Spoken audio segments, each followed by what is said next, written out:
Nació para servir, un hombre sencillo que ha sabido llevar la vida con humildad y por el buen camino, principalmente con un gran amor a la madre de los hondureños, la Morenita de Suyapa. En su faceta como miembro del benemérito Cuerpo de Bomberos, le ha permitido vivir experiencias inolvidables, hasta tener la valentía de salvar vidas. Nos cuenta brevemente su historia en blanco y negro, Carlos Cordero. A continuación, Suyapa TV le presenta a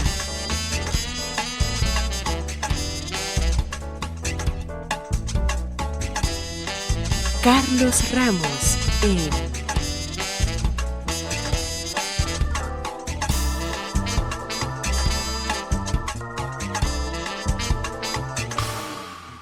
Blanco y Negro.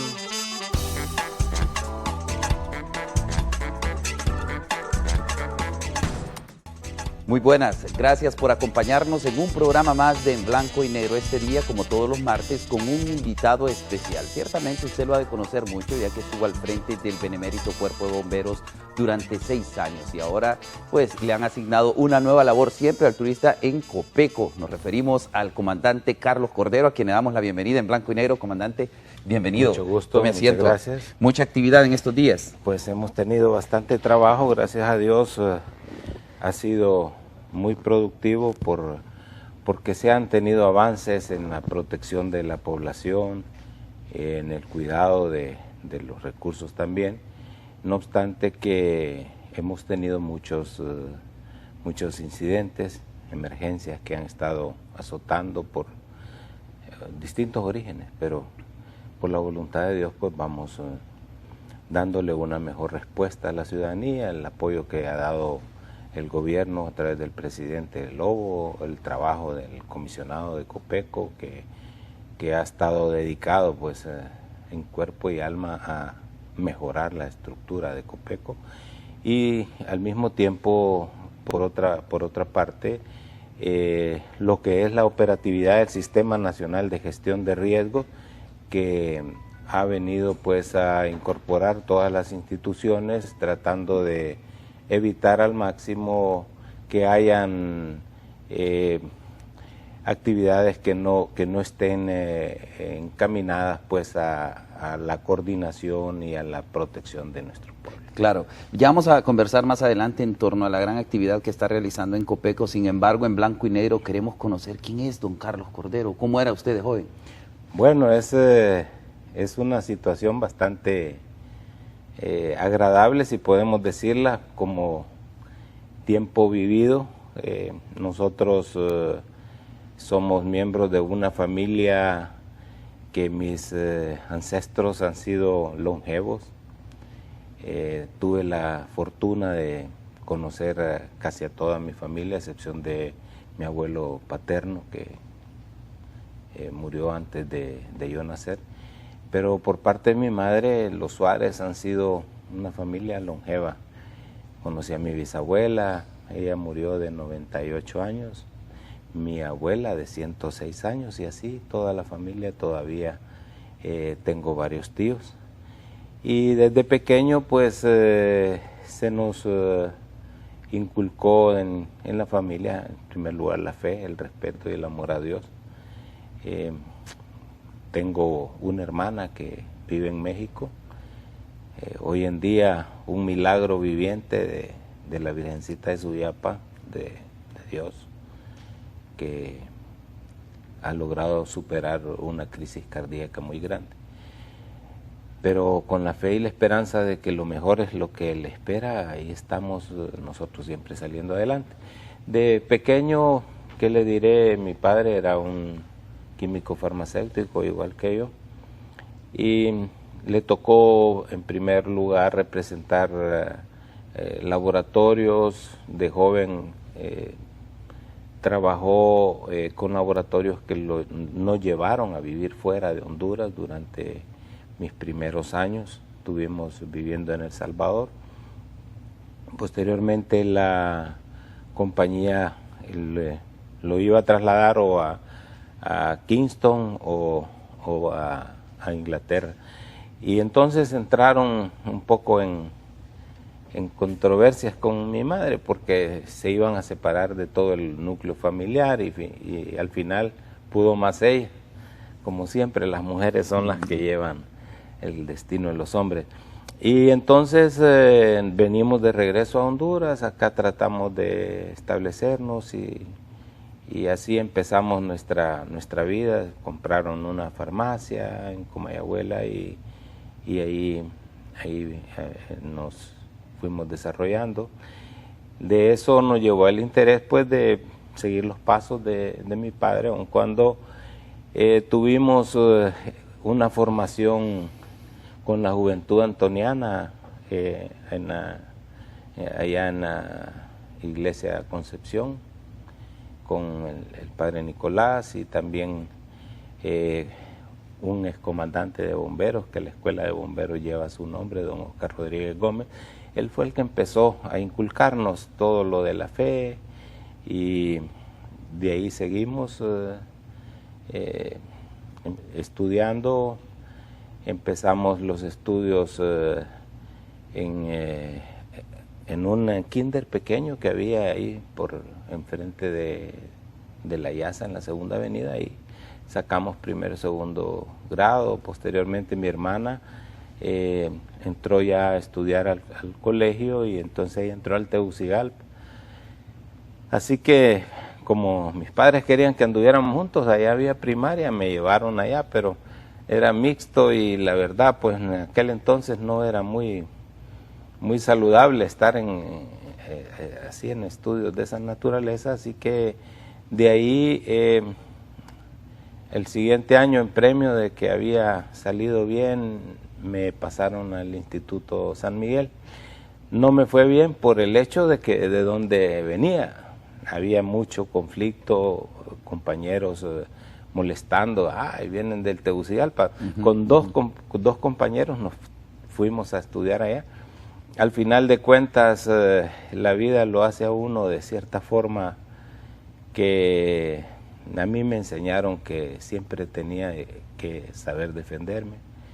Llegamos a situaciones un poco violentas y un día de tantos el padre Santolaya vino y dijo, bueno, miren, que venga su papá, y le dijeron, mire, aquí mejor le damos el traslado, yo el otro lado, y así pues fui a terminar la primaria en el Instituto Francisco Morazán, en Comayagüela, y luego tuve el premio más grande en mi vida y fui a estudiar al Instituto San Francisco. Ahí pues hice toda mi secundaria y digo que es premio. Al día de hoy tenemos más de 50 años de haber ingresado y haber hecho una amistad muy estrecha entre todos los compañeros. ¿Recuerdas a sus compañeros de ese entonces? Es que nos reunimos constantemente. Hay dos de esos compañeros que fuimos compañeros desde primer grado y luego los 2 años que no estuve yo que estuve ahí en el Francisco Morazán fue el lapsus donde nos separamos, y de ahí todo el bachillerato. Recientemente estamos todavía reuniéndonos, festejando y lamentando también los que se nos han escapado para el Padre Celestial, y gracias a Dios pues que semanalmente nos estamos comunicando y eso es una de las mejores cosas que la vida me ha dado. El poder formar parte, ahí es donde inicia su vida cristiana, si se quiere, afinca su vida cristiana en el San Francisco. Definitivo, estuvimos ahí con el Padre Atanasio y también alguien que era un guía bastante fuerte. De hecho, todavía el presidente de la República pasa molestando, haciendo broma, este es el que más reza, es que este era consentido de los padres, y así pues, ¿va? pero así éramos todos. Dentro de los grupos se organizó la orden terciaria en el colegio con los franciscanos, y bueno, ahí estuvimos procurando seguir todo lo que los padres nos inculcaron. Estando ahí, ya habíamos iniciado como lobatos, luego Boy Scout, y llegó un momento en el que el estar de Scout ya nos daba pena por la edad, andar con aquellos pantalones cortos. Habíamos llegado al grupo de los Rover Scout y entonces empezamos, bueno, ¿y por qué no buscamos algo que hacer en los que ayudemos? Y de esa forma, el día de ayer en el estadio comentábamos un poco con el presidente de Cruz Roja y de socorristas, cómo llegamos a hablar con doña Queta de Lázaro, y así se organizó lo que fue la Cruz Roja de la Juventud, que luego dio paso al primer cuerpo de socorristas, y nosotros íbamos a prestar servicio en ambulancias. Así estuvimos alrededor un poco más de un año. ¿Qué edad tenía en ese entonces, don Carlos? Estamos hablando de 15, 16 años. Luego las exigencias de estudio fueron un poco pesadas porque por andar en unas actividades se estaba descuidando y empezaron a apretar tuercas. Entonces dije, bueno, no, vamos a retirar un poco y vamos a darle más al estudio. Surgieron algunas controversias ahí y decidimos retirarnos, y ya había un conflicto bastante serio entre Cruz Roja y bomberos, porque los bomberos voluntarios tenían servicio de ambulancia y nosotros teníamos servicio de ambulancia, y entonces competíamos con ellos para poder estar en el servicio, y en esa competencia realmente generó pues algún grado de discordia. De pronto, cuando decidimos nosotros que no íbamos a continuar en el servicio, surge uno y dice, miren, ¿y por qué no nos vamos a los bomberos? Y entonces, pues, ¿cómo nos vamos a ir a los bomberos si ahí pasamos peleando? No, es que los bomberos estaban divididos en dos grupos, los voluntarios que estaban en el barrio abajo con los permanentes que estaban en el estadio. Y así pues en aquella división y conflicto en el estadio no tenían suficientes recursos y empezaron ellos a promover el voluntariado, y entonces bueno, si es allá, pues vámonos allá, y nos fuimos como voluntarios adscritos a la Guardia Permanente, y ahí empezamos con el entrenamiento, con el servicio. Era bastante pesado, y sobre todas las cosas las dificultades que pasaban, pues no habían fondos, lo que ganaba un bombero era tan bajo que de repente ellos ganaban de salario lo que nosotros nos daban para gastar en el colegio durante el mes, y entonces era una situación bastante así, pero sin embargo íbamos y ayudábamos y todo.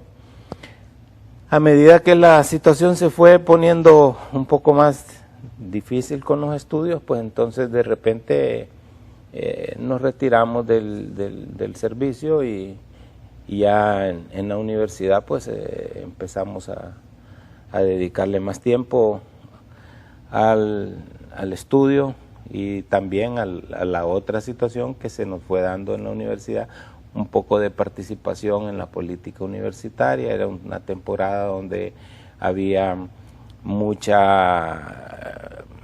trabajo, mucha actividad por lo de la paridad estudiantil, y así pues tuve la fortuna de participar en todos los niveles de las autoridades universitarias, como miembro del Frente Unido. Fue muy activo entonces usted. Siempre anduvimos,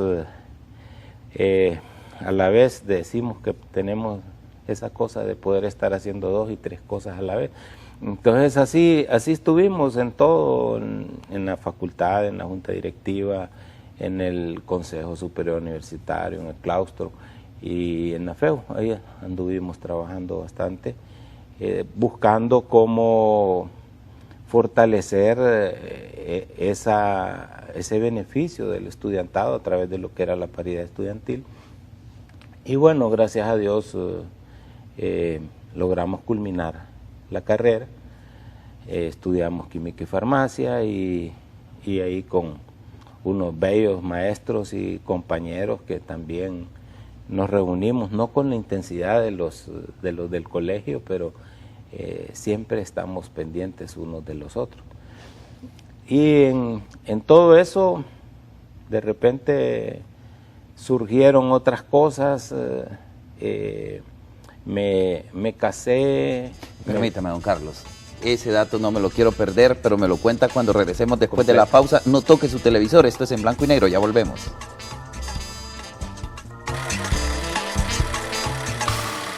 Ya volvemos con En Blanco y Negro.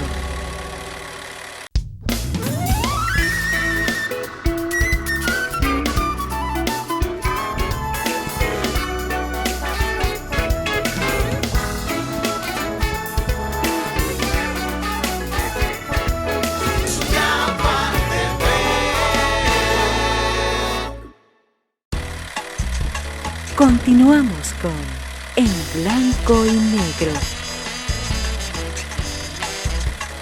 Continuamos en esta amena conversación en blanco y negro con el comandante Carlos Cordero, quien nos está contando la faceta de su vida. Don Carlos se gradúa en química y farmacia, empieza otra faceta, pero siempre con ese afán de ayudar. Así es, entramos dentro de todas esas actividades en la universidad, siempre hacíamos visitas a comunidades o en situaciones donde habían emergencias. Recordemos, hubieron muchas emergencias, huracanes y cosas, y entonces habían grupos de la universidad que íbamos a dar asistencia.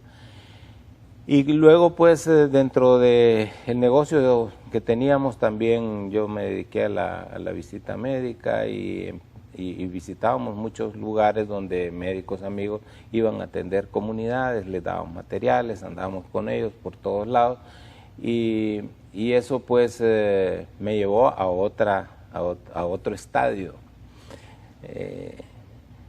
Tenía que estarme desplazando durante el mes,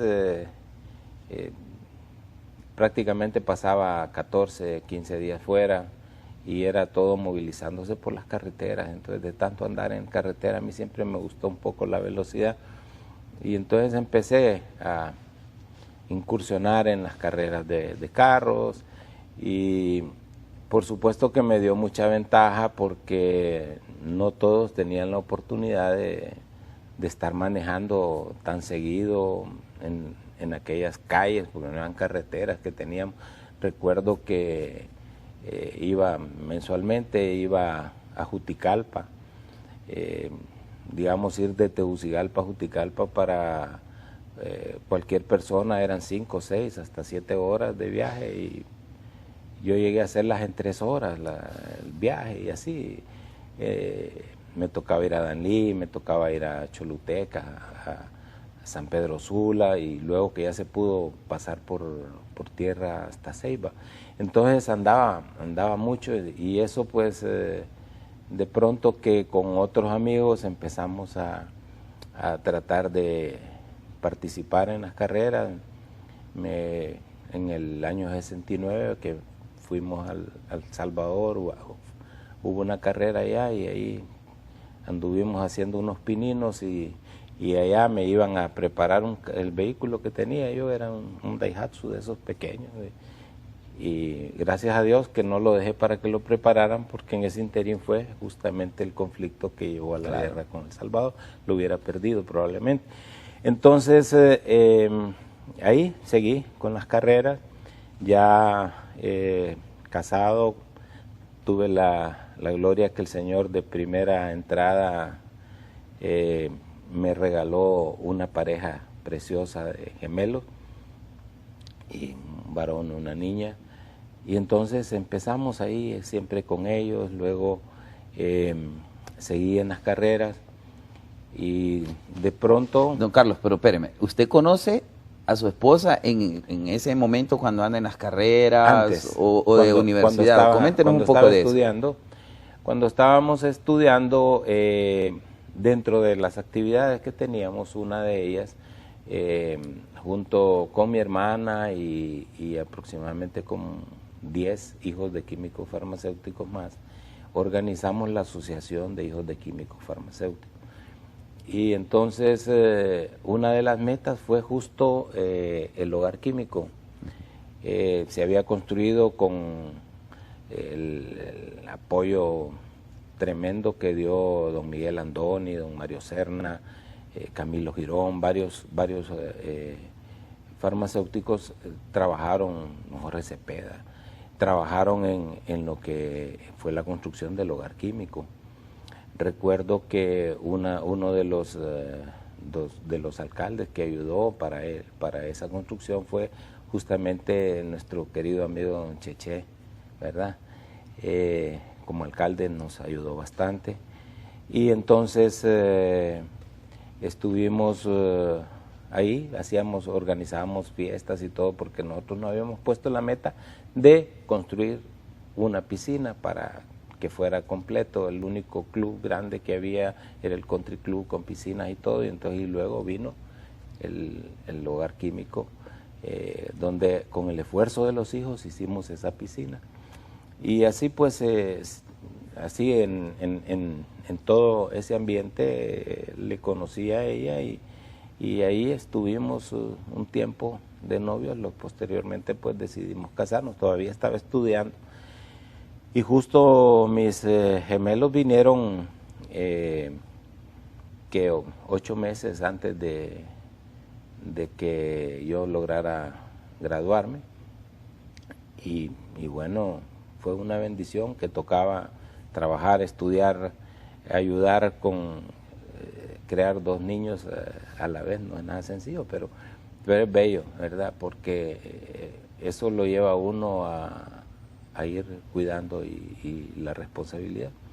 Entonces, así fue, y luego vino otro de mis hijos, que en un momento pues muy importante, porque los hijos es bueno tenerlos seguidos para que ellos mismos se acompañen. Los gemelos estaban acompañados, luego vino Luis Fernando y así fuimos creciendo. Mi hermana tenía 3 niños ya, y bueno, luego a mí me tocó andar siempre lidiando con todos. Eso me llevó a tenerle mucho amor a los niños y tratar pues de ayudar, de llevarlos, instruirlos y todo. Entonces, en medio del mundo ese que andábamos de carreras y todo, de pronto unos amigos empezaron a decirme: mira, estamos haciendo, apoyando los equipos de béisbol de ligas menores, ¿por qué no nos ayudas? Y yo, bueno, pues démosle viaje. Y empezamos a participar con el gemelo en lo que se organizó. Había un cuñado de una prima mía que tenía un equipo y me dijo: mira, llévalo, nos vamos a reunir tal día, en tal lugar. Y yo lo llevé, y resultó que no llegó él. Llegaron otro equipo y tenía amigos y me dijeron: no, aquí tenés que dejarlo. Y el equipo Bravos. Entonces ahí empezamos con los Bravos, y luego pues había mucha competencia y no habían muchos espacios. Y de pronto un día, platicando con varios padres, bueno, ¿y por qué no hacemos una cosa? Pues porque solo estaban 5 equipos, ¿por qué no organicemos un equipo? Yo organicé un equipo y ahí surge el equipo Corval. Y entonces ahí me dediqué el tiempo eran 3 días a la semana que yo de las 4 de la tarde a la casa me pasaban dejando todos los niños del equipo. Y sabe, es algo que me llena de orgullo cuando todos esos niños que me dieron los padres en mis manos, hoy en día son hombres de provecho, exitosos, profesionales. Los encuentro hace una semana y media. Encontré en el aeropuerto a uno de los que no miraba hace tiempo, Roberto Segura, vive en San Pedro Sula ahora, y todos contentos, alegres cuando me miran y se acuerdan cómo nos ponía a hacer trole, que cómo corría, que esto, que el otro, y que si no bateábamos tocaba vuelta. Pero han habido algunos que de plano me han dicho, fíjense que por esa disciplina que usted nos puso, logramos salir adelante. Y entonces son cosas que digo, el tiempo que alguien le dedica a un niño puede cambiar la vida de ese niño, puede ser la diferencia, porque de repente habían padres demasiado ocupados que no les dedicaban el tiempo que tenían que dedicarle a los hijos, y el entorno del equipo lo llevó a que no quedaran con aquellos resentimientos y aquellas cosas, sino que a luchar para salir adelante. Estando en eso, un gran amigo también, que estábamos metidos en las carreras de carro, Salvador La Guardia, general de bomberos en esta hora, ayer le tocó sudar la gota gorda en el desfile, viene y me dice, mira, se ha logrado algo. Adrúbal Varela, me dice, está uniendo los bomberos voluntarios con los permanentes. Entonces le dije yo, tan difícil eso, ¿cómo va a ser? Pues sí, no, me dice, él se lo ha propuesto y nos hemos propuesto ayudarle. Queremos que te reincorpores de nuevo. Y entonces le digo, mira, entre las carreras, entre el equipo de béisbol y el trabajo y meterme a bombero, entonces me dijo, no, es que te necesitamos y sé que vos vas a hacer muchas cosas ahí. Y así me estuvo enamorando como 2 semanas hasta que me dijo, mira, hoy hay sesión, así que te invito para que vayamos. Entonces dije yo, Salvador, no puedo quedar mal con él, pues, y entonces me fui y llegué a la sesión y de pronto ver que los que habían estado siempre antagonizando, sentados ahí platicando con alegría de la alegría que se vive de bombero, pues. Y entonces, bueno, ahí me enrolé y ahí estoy todavía, hasta que el Señor no disponga que vaya a tratar de servir en otros lados. Pero hay tanto que nos puede contar del cuerpo de bomberos también, además de que esas facetas que ha tenido usted como deportista, como corredor de autos, además padre de gemelos, que no es nada fácil también, pero lo vamos a seguir conversando, don Carlos, cuando regresemos del corte comercial. Ya volvemos, seguimos aquí en Blanco y Negro.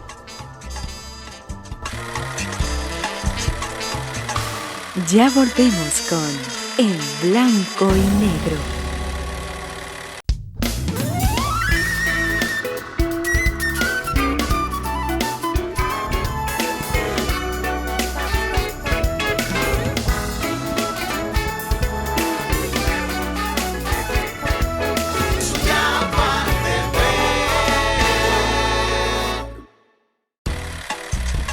Continuamos con En Blanco y Negro. Continuamos en Blanco y Negro con don Carlos Cordero. Don Carlos, usted, deportista, padre de familia, corredor de autos, un profesional también de la medicina.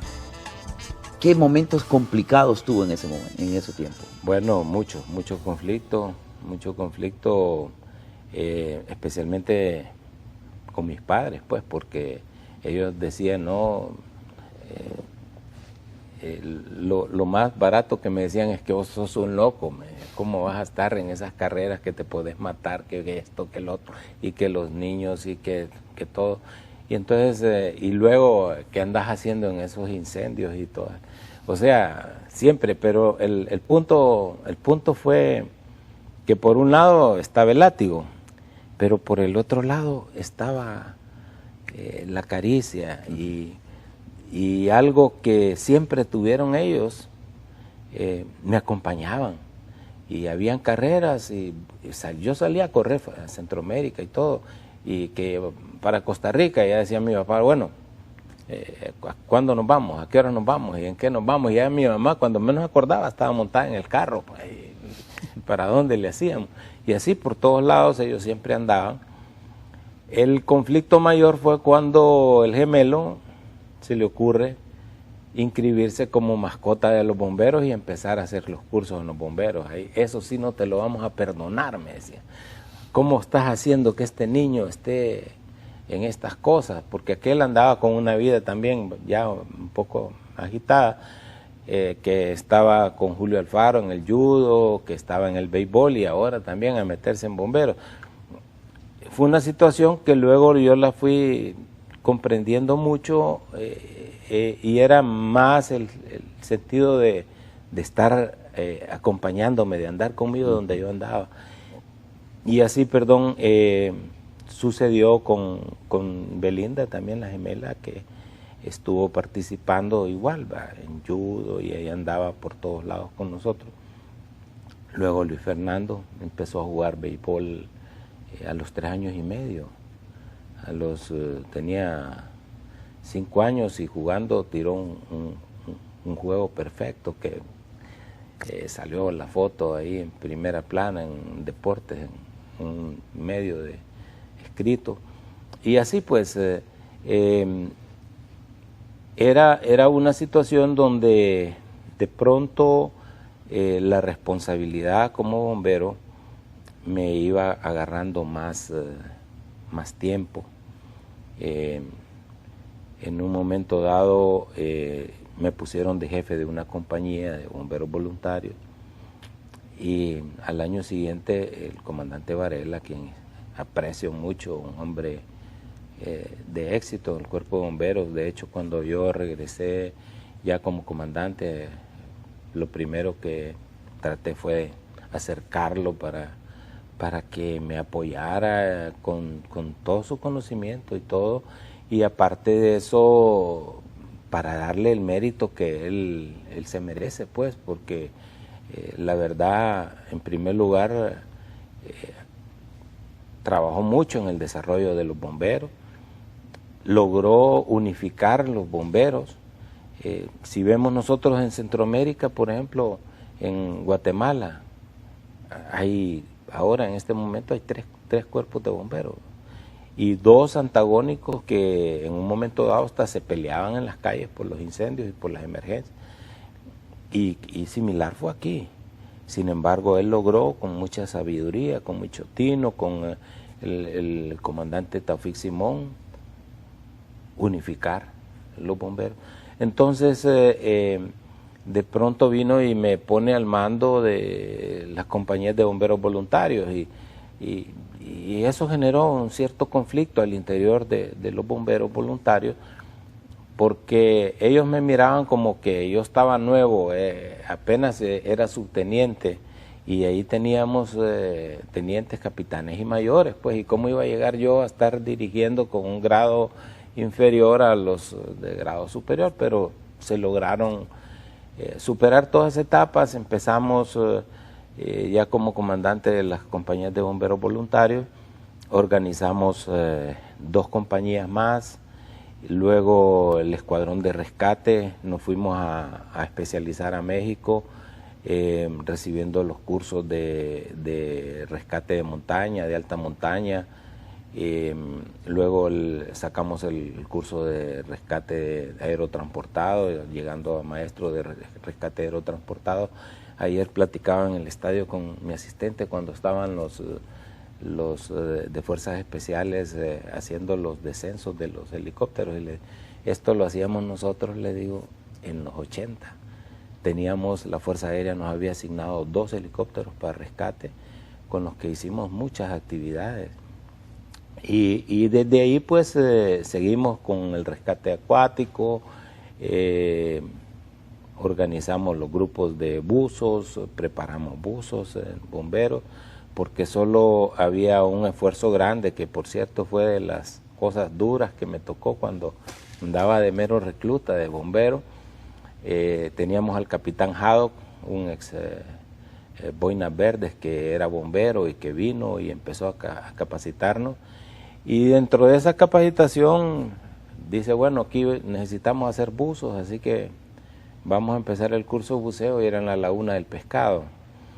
Entonces nos dejaban ahí por Germania y ahí a trote corto llegar a la Laguna del Pescado. Cuando uno iba llegaba muerto, pero cuando venía, como había estado metido en el agua, entonces toda la piel estaba deshidratada. Entonces ya se imagina, cuando yo regresé, ese día que regreso, y cuando yo sentía en las botas que hacían ruido ahí, cuando veníamos corriendo al final.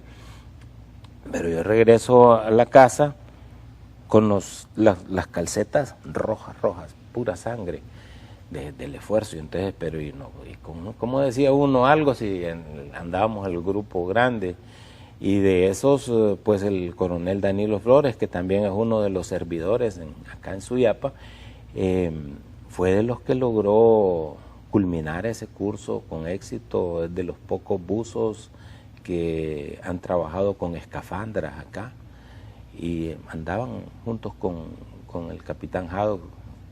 Un saludo a su familia, él nos abandonó hace muchos años, está disfrutando de Dios, pero fue alguien que le dio mucho impulso a los bomberos. ¿Usted no logró terminar el curso entonces? No lo logré terminar, porque luego las siguientes clases que las dieron ya en días de semana. Entonces yo ya no podía faltar a la universidad y dejar las cuestiones, las responsabilidades del trabajo. Entonces el curso de buceo yo lo hice en México, allá ya en otro esquema de curso. Don Carlos, la realidad de los bomberos hoy día, pues también los hemos visto que es una situación bastante compleja la que viven. Sin embargo, usted, ¿cuál es el momento más difícil que recuerda siendo bombero? Bueno, aparte de las vicisitudes que se pasan cuando usted está a punto de perder la vida en una actividad de incendios, de rescate y todo, porque son momentos, pero son tan cortos, duran tan poco, que de repente no es aquella carga grande. La parte más difícil que yo tuve con los bomberos fueron dos hechos. Uno, cuando recibí la comandancia de bomberos, la situación era bastante crítica. El comandante Roberto Abadí, que de Dios goce, hace poco acaba de pasar a las manos del Señor. El comandante Abadí había hecho mucho trabajo, transformaciones importantes, había pasado el cuerpo de bomberos creo que tenía un presupuesto que andaba alrededor de 3 millones de lempiras, era una cuestión bien caótica, y le había llegado a 23 millones de lempiras. Con ese fue el presupuesto que yo recibí en la institución, y con muchos problemas, de influencias políticas, pero no necesariamente políticas partidarias, sino que políticas de organismos que estaban obligando a Honduras a tomar rutas que ellos querían, porque se les ocurría que así funcionaban. Y una de las cosas más difíciles fue el momento, pues, en el que se quería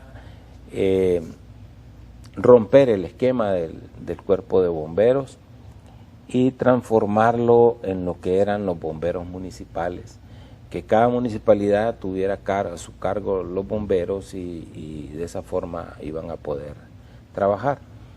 En ese esquema tuvimos la fortuna de hablar con el entonces ministro de Gobernación con el doctor Hernández Alcerro, Jorge Ramón, con el que en San Francisco habíamos hecho muy buena amistad y era hijo de químico también, o sea que teníamos mucho. Y entonces un día me dijo, mira, tengo un montón de problemas con bomberos, ya no aguanto, esto es lo peor.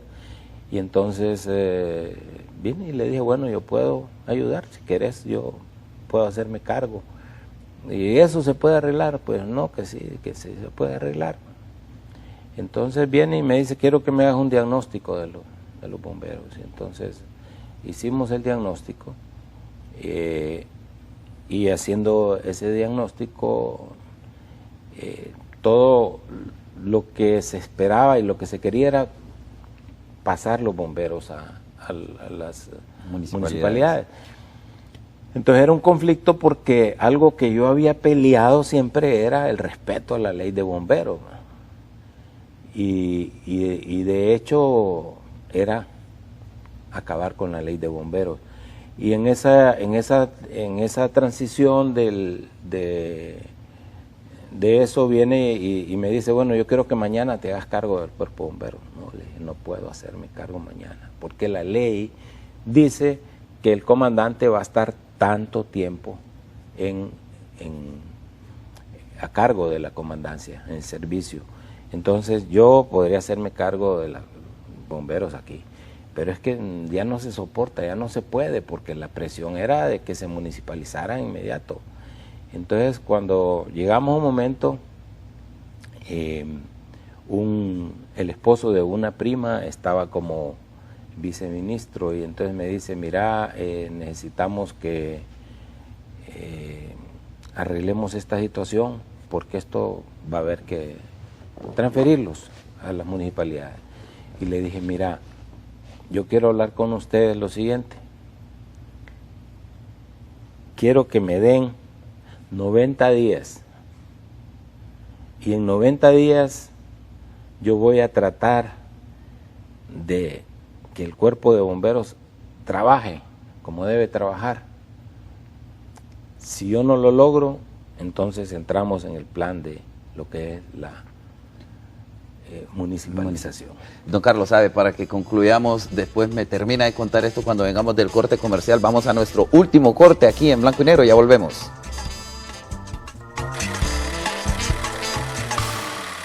Ya volvemos con En Blanco y Negro.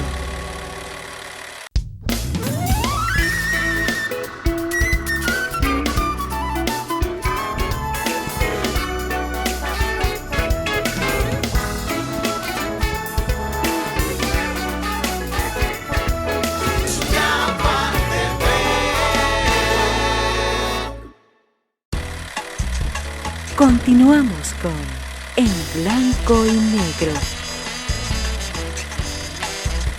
Bueno, continuamos en esta amena conversación con don Carlos Cordero.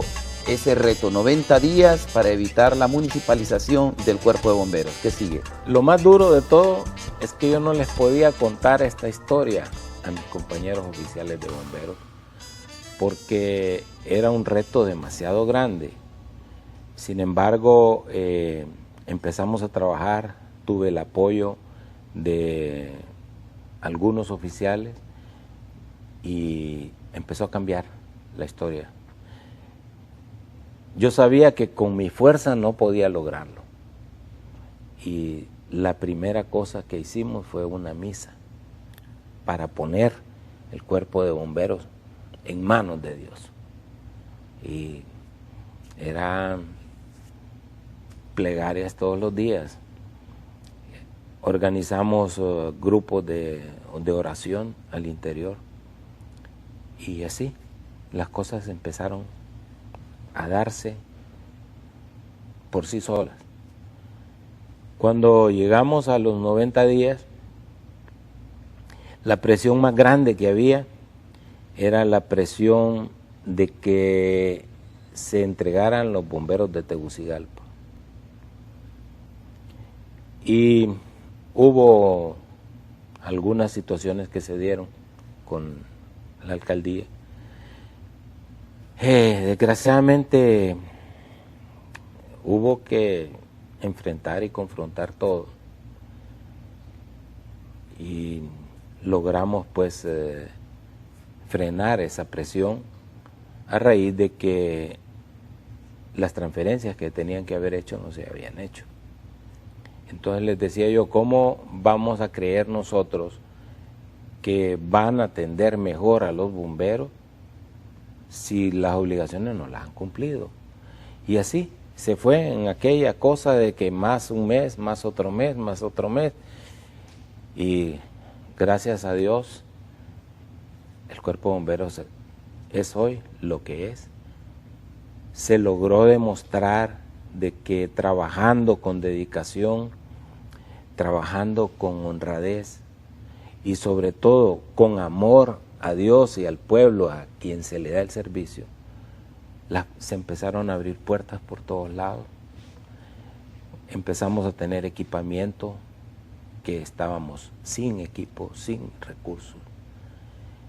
Y el día que me tocó entregar el Cuerpo de Bomberos, logramos una institución con más de 500 millones en inversión real, pero sobre todas las cosas hubo una situación que para mí era bien dramática. Yo recibí bomberos ganando 1.600 lempiras mensuales y con aquel presupuesto de 23 millones que no ajustaba para más. Y de pronto fuimos en medio de todos los recortes presupuestarios que habían en los gobiernos.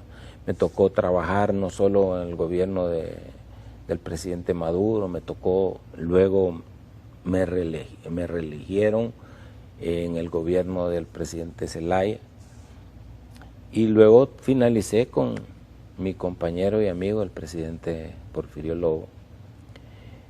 Y en todo ese caminar, la meta principal que yo tenía era mejorar los bomberos, técnica y económicamente.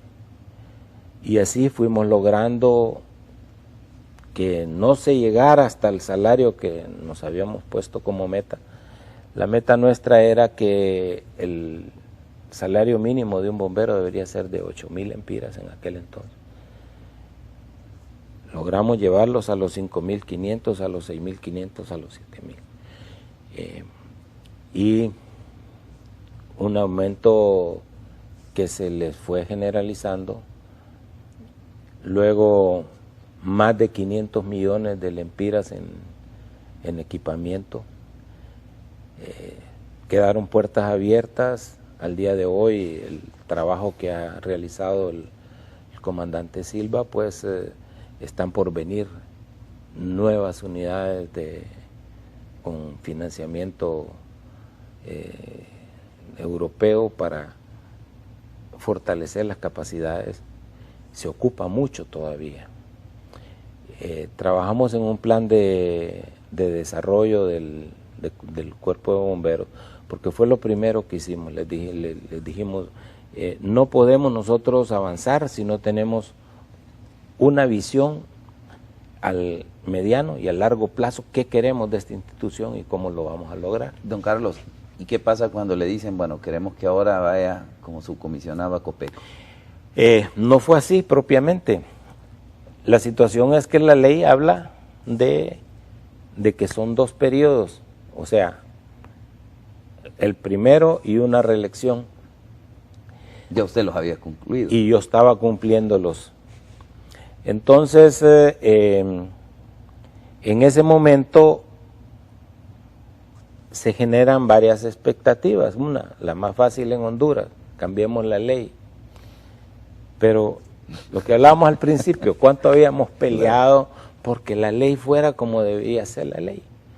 La ley necesita cambios, pero yo no iba a ir a hacer un cambio para quedarme, porque mi conciencia no hubiera estado tranquila jamás, a pesar de que se quedaron pendientes por lo menos 3 proyectos que el día de ayer vi con con alegría y con ilusión uno de ellos, que fue la escuela de bomberos.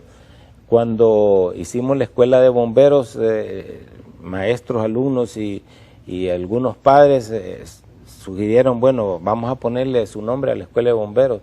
Entonces dije yo, ¿quién me enseñó a mí? Don Oscar Rodríguez Gómez. Entonces les digo, fíjense que esa escuela debe llamarse Oscar Rodríguez Gómez, y así se llama. Su iniciador, claro. Entonces, ayer vi en ese desfile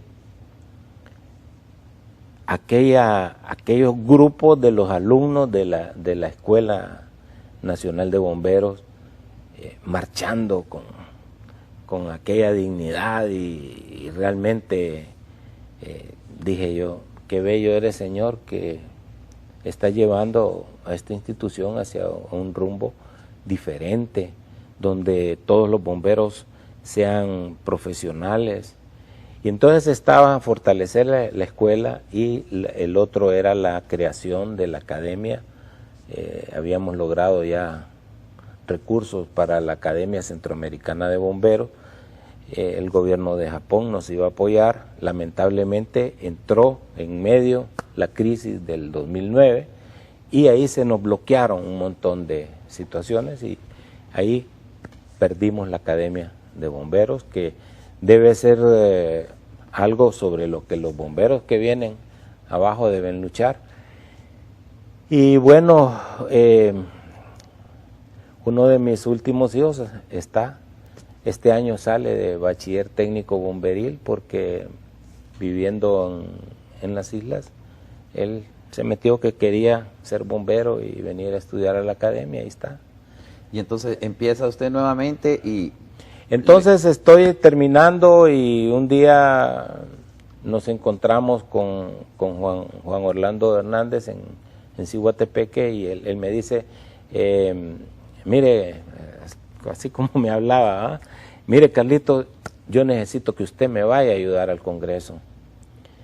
Tenemos tanto que hacer por la comisión de desastres, hay un montón de proyectos que queremos impulsar y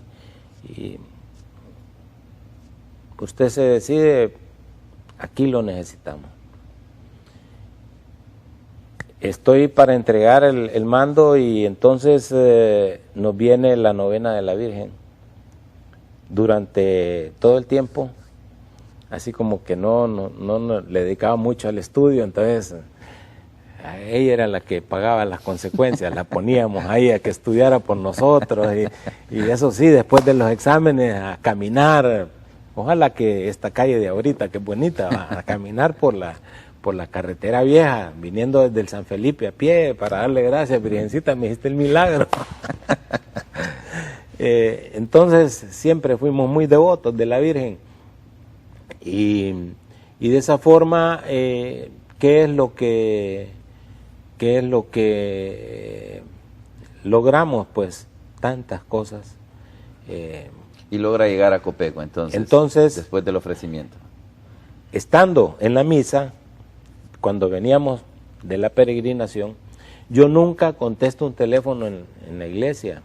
Eso me lo he tenido y siempre he antepuesto las cosas de la iglesia ante las cosas de los hombres. Y íbamos entrando, cuando íbamos entrando le dije, bueno, Virgencita, ¿yo qué? ¿Para dónde voy? Nadie me creía cuando yo les decía que, perdón, porque me decían, bueno, ¿y qué vas a hacer, pues? No, es que el Señor me va a llevar donde quiere que vaya. Y así fue. Y en lo que entré, acomodamos el anda con la Virgen, porque me ha tocado esa bendición de poder cargarla en muchas ocasiones. Y entonces me estaba moviendo para el otro lado y el teléfono empieza a vibrar, y entonces lo agarro. Uno de los asistentes de Juan Orlando viene y me dice, fíjese que el abogado quiere verlo mañana, le urge verlo mañana. Entonces dije, este es un llamado. Claro. Y al día siguiente fui y me dijo, necesito que usted se incorpore ya porque estamos haciendo estas y estas cosas. Y entonces dije, bueno, cuando me preguntan, ¿y entonces qué va a hacer? Voy para el Congreso. Así. Tuve, en una visita a Estados Unidos, tuve un problema me fracturé una rodilla.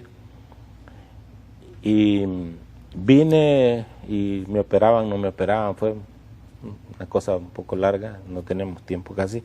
Y entonces vino un día que ya me decido y ya no me operé en el Seguro Social porque me le daban demasiado larga, ya me había destruido toda la articulación y me la hice en una clínica privada.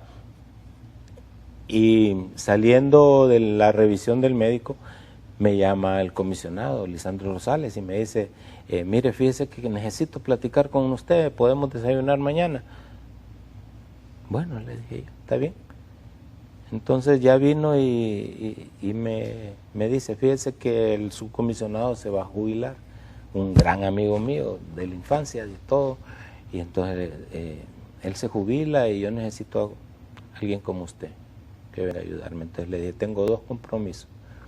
Primero tengo que hablar con mi amigo de que no lo estoy quitando y yo sentir de que no lo estoy quitando. Segundo, tengo que hablar con el otro amigo de decirle pues que no es que quiero abandonarle las cosas en las que he estado trabajando, sino que aquí necesitamos hacer más por la gente.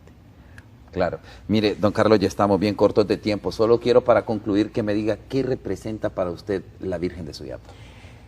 La Virgen representa más que la esperanza, la fe, representa la vida. Y lo he visto en tantos instantes en que he estado a punto de perderla, en tantos instantes en que he podido vivirla y disfrutarla. La Virgen ha sido el centro.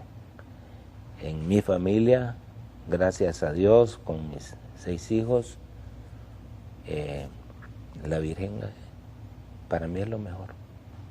Es lo máximo, como decía otro amigo que tenía yo, que para él todo era lo máximo.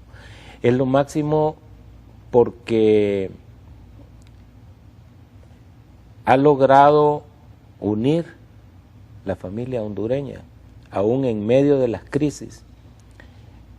Recuerdo yo que aquí en la ermita fue donde se ofició una misa de una persona que pereció después de momentos de luchas entre grupos y vinieron con respeto donde la Virgen.